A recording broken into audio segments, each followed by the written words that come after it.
बहुत समय पुरानी बात है, रामपुर नाम के एक शहर में राजा जनक सिंह का राज हुआ करता था। वो हमेशा अपनी प्रजा के हित में कार्य किया करते थे, इसलिए वहाँ की प्रजा भी बहुत खुश रहती थी।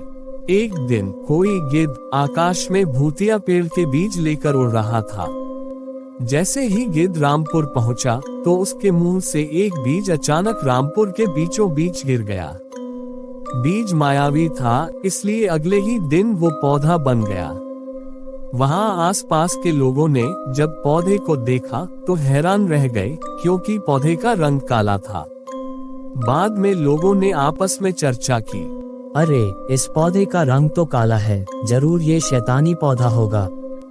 और नहीं तो क्या, इतनी जल्दी कोई पौधा उग सकता है क्या?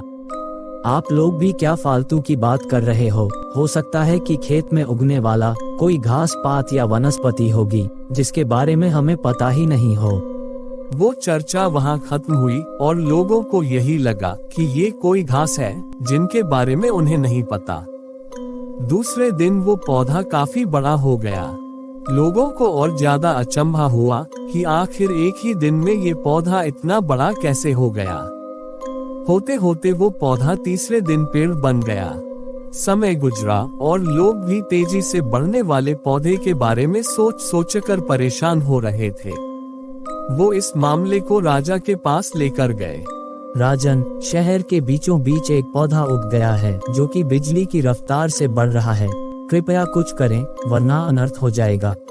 ऐसे जादुई पौधे का पता चलते ही वह राजा तुरंत उस जगह पर पहुंच गए।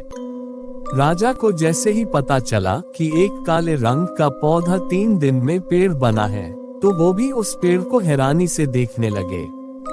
राजा उस पेड़ के पास चौथे दिन पहुंचे थे और तब तक पेड़ और बड़ा हो चुका था।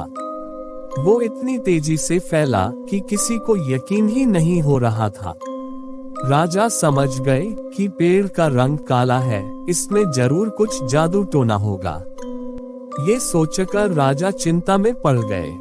इसी सोच के साथ राजा ने घोषणा करवा दी कि जो भी इस पेड़ को खत्म करेगा, उसे वो इनाम के तौर पर 1000 सोने के सिक्के देंगे। यही नहीं, राजा ने यहाँ तक कहा कि पेड़ को खत्म करने वाला आदमी मेरी मौत के बाद मेरी राजगद्दी पाने का हकदार भी बनेगा।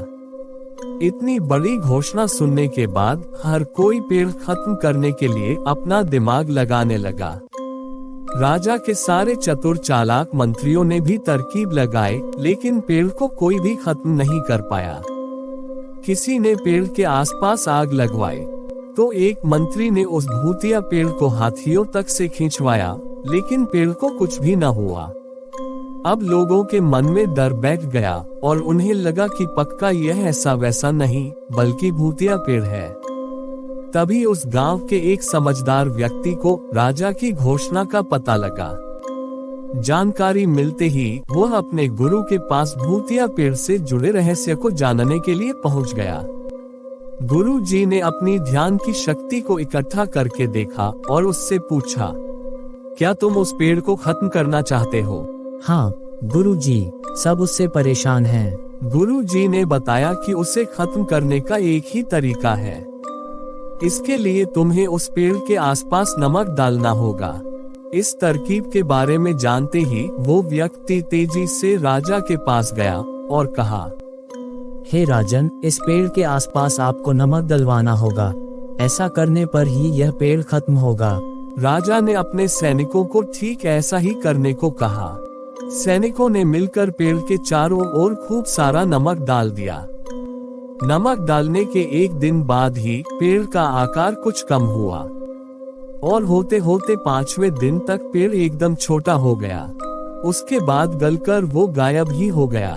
उस व्यक्ति की तरकीब काम कर गई और राजा ने खुश होकर उसे इनाम की 1000 सोने की मोहर दी। उसके बाद उसे एक पत्र दिया जिसमें लिखा था कि वो राजा के मरने के बाद उनकी गद्दी को संभालेगा। वो समझदार व्यक्ति खुश होकर अपने घर चला गया।